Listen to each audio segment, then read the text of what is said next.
So thank you for clicking on this video, watching part one of the weekly Q&A. That's right, part one, because I got enough questions. I'm going to break it up into two parts. That way I can give enough time to some of the questions.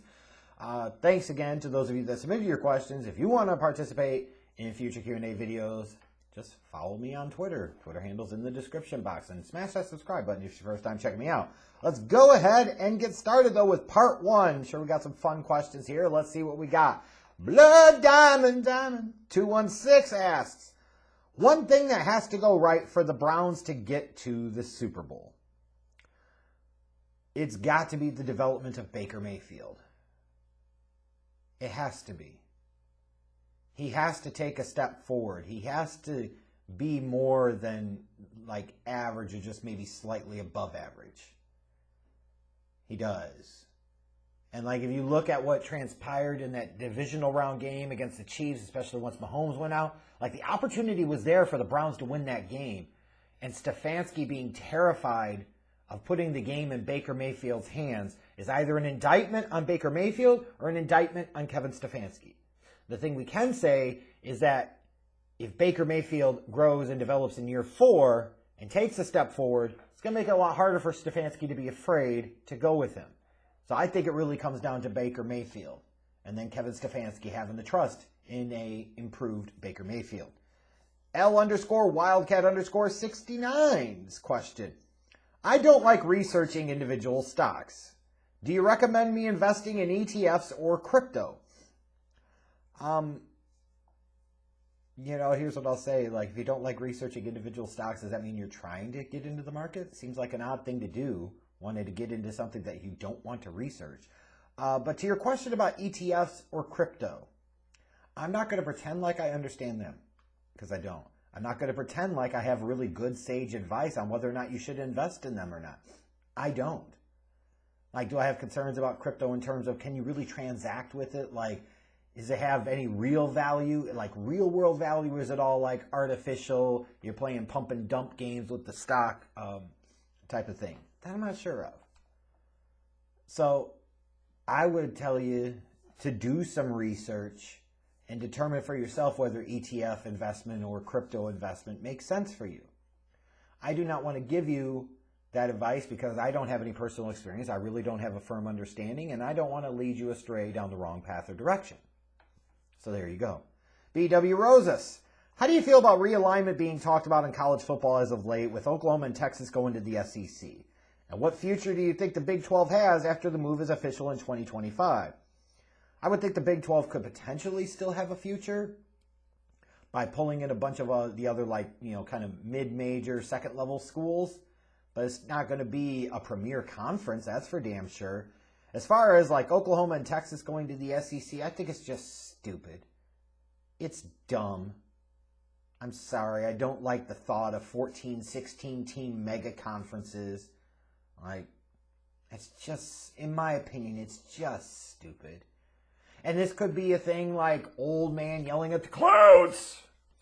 Old sports fan stuck in his ways, but change for the sake of change doesn't always mean it's a good thing or a good change. And you lose the geographical identity. Like, there's something to be said about that with conferences, even though you don't have that very much anymore, where you have teams in New Jersey like Rutgers as a part of the Big Ten. You know what I mean? Like, that said, this is an example to me where I think like this is going a step too far, a bridge too far.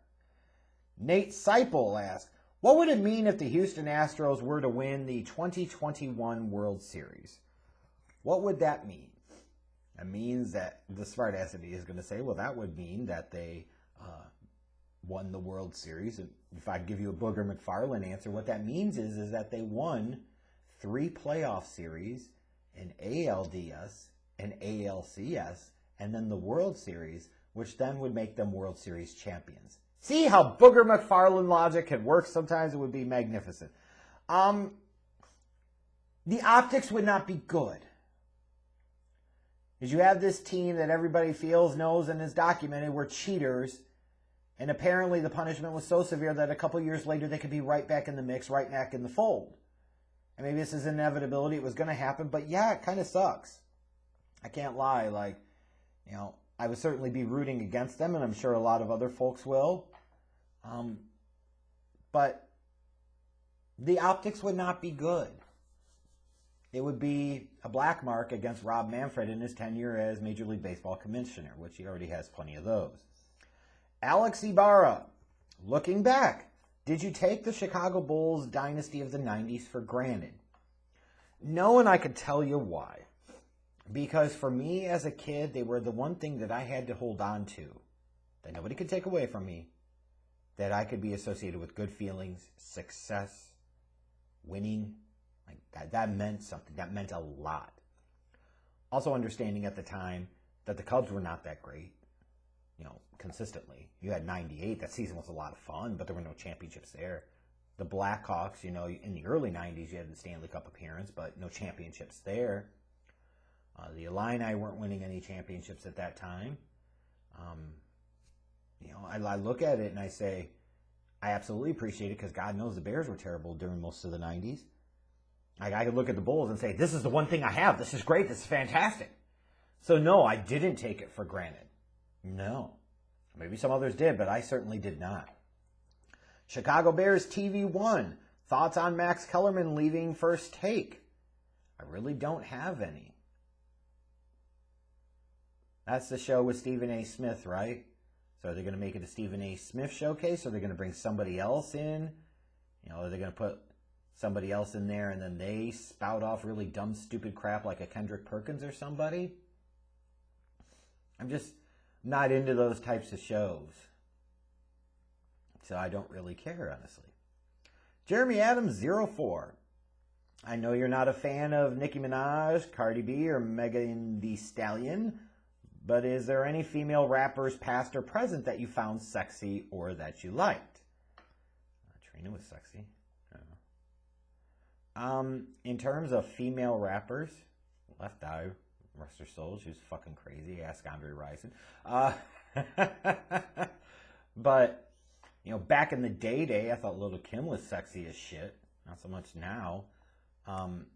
Eve, I still think, is magnificent, an elegant creature, and I mean that in every respectful way possible, but also appreciated her art, like her actual rap game. You have Lauryn Hill, you have Missy Elliott, I certainly did. I'm just not as much of a fan of what I call kind of the slut rap genre. That's kind of what I look at. I know that's not all they talk about, that pretty much seems to be mostly what they talk about. Gold digging type of shit, how wet their pussy is, how fat their ass is, never talking about, in some cases, like how genetically engineered or surgically engineered that is. It's dumb. Like all the dudes now, it feels like are a bunch of mumble mouth rappers, real talk. I'm just not a fan of the rap game in general right now where it currently is. Mojo_Jojo1104. Who is your favorite quarterback and favorite wide receiver of all time? My favorite quarterback and favorite wide receiver of all time.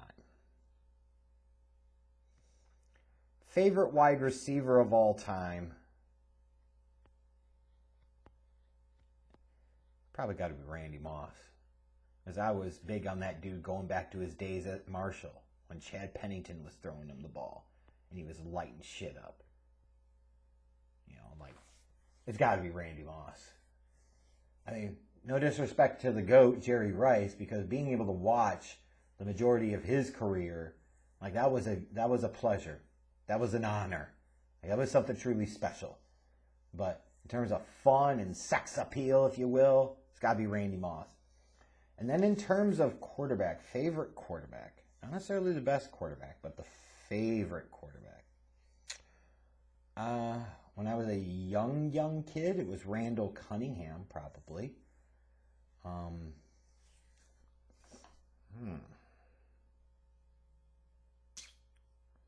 Favorite quarterback. Certainly nobody that played for the Chicago Bears.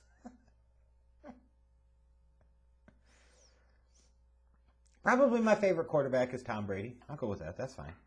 Mr. Jinx05, Oscar Pistorius, oh God, that's a name from the past, huh? Is eligible for parole in 2023. How is he eligible for parole? If he is paroled, do you see him participating in another Olympic or sporting event? No, I certainly don't. He can just go away and die. God. He's eligible for parole that quickly, huh? Wow. Christian Mingle, why do people fight you so hard on starting young quarterbacks? Because I think for some fans, they're trying to mirror what they hear coaches, GMs, teams, organizations say, and they think that just because they say it automatically makes it right.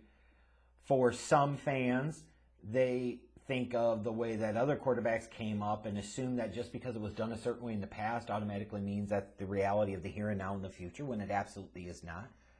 And some fans are just fucking idiots. Like, there really aren't many good arguments to make for sitting these young quarterbacks. It can be, depending upon the circumstance, situation, the players involved, the moving pieces, etc. But, yeah, I think that's why they fight. One of those couple of reasons. DeMarcus Flowers. Jeff, you've seen every Chicago sports team win a championship from your teens to your adult years, with the Bulls, the White Sox, the Blackhawks, the Cubs. Is seeing the Bears winning a Super Bowl as an adult the last thing you hope to see as a sports fan? I don't know if it's the last thing I hope to see as a sports fan. Like, I would like to go to the Olympics in person. I would like to be able to go to a Super Bowl in person. Like, there are still plenty of things I would like to do, but the most important, most significant, most impactful, most meaningful thing that could happen to me as an adult sports fan now is absolutely the Chicago Bears winning a Super Bowl. Yes. Spinner Media YT. Describe your hometown and what were the things you would do there. Rockford, Illinois was a bit of a shit dive that only got worse as time goes along. This is the type of dumb dick place that you would have the Bible thumper that would sit there and Sunday morning and they would go to the grocery store and the gas station and buy all their scratch-off lotto tickets, but then would oppose casinos at every breath and fiber of their being because we don't want that type of unethical element here. Meanwhile, what that means is that those casinos go to Elgin, Illinois, and Dubuque, Iowa, and north of the border into Wisconsin, and they go everywhere else. So the residents of Rockford, instead of keeping that money at home and creating that additional revenue at home for school district and infrastructure that so badly fucking needs it, that money went elsewhere. That speaks to the intelligence or lack of intelligence of Rockford and that immediate surrounding area of Rockford. Just like the Six Flags that people know of that are from Chicago or in the Chicago area ended up in Gurnee, which is also known for the Gurnee Mills Outlet Mall. You know, that was at one point in time slated, I believe, for the Rockton-Roscoe area, which is, about 20 minutes north of Rockford. But they didn't want it there because they didn't want all the traffic. Like, why would you want good things? Why would you want things that generate revenue for your city, in your area, in your community? They just go to the Chicago area because that's what fucking dumb cities do. Their politics are a mess. Their school district is an abomination and an abortion. Infrastructure is bad. They have a downtown area that is more like an uptown area. Like, everything about Rockford is just ass backwards, dumb, and stupid. It'll always have a place in my heart because it was home. It's where I grew up. It's a big part of my identity. But I'm glad I left, and I'm glad I'm never fucking going back. Poopy J, from your scouting report, which 3 NFL rookies are you excited to see play this year? I think it's the quarterbacks, obviously, all of them, because I don't want to just say, well, it's 3 of the Bears rookies. But the one I'm most excited to see is Justin Fields, for obvious reasons, because it has the most direct impact to me and the Bears. And then it's probably going to be Trey Lance and Zach Wilson. It's going to be those 2 guys. I want to see them. Like, I could make an argument for all 5 of the first-round pick quarterbacks. That's where the excitement for me is this year. Matthew Kleinschmidt. Morning, brother. What are a couple of your favorite, most rewatched movies? Favorite, most rewatched movies. The Naked Gun series, Blazing Saddles, Spaceballs, Ace Ventura, Pet Detective, and When Nature Calls, Shawshank Redemption, Rambo movies, the Rocky movies, Space Jam, obviously, because it's the greatest movie ever made. Those are probably just some of the few, sir. And then NFL buff Coleman is going to close out this Q&A by asking, do you notice that Matt Nagy seems to have a different air to him than in previous seasons, and or of confidence and swagger more so than before? He seems to have ditched the golf visor for a gleaming bald head and a pair of really cool, expensive-looking shades. It's an aura of unearned arrogance. It's an aura of stupidity. Confidence and swagger. What the hell does he have to be confident and swaggering around about? Thank you, Mr. Buff Coleman. You gave me a chuckle to close out this Q&A. Thanks to those of you that submitted questions for part 1. Part 2 will come up in about a day or so, so check that out too.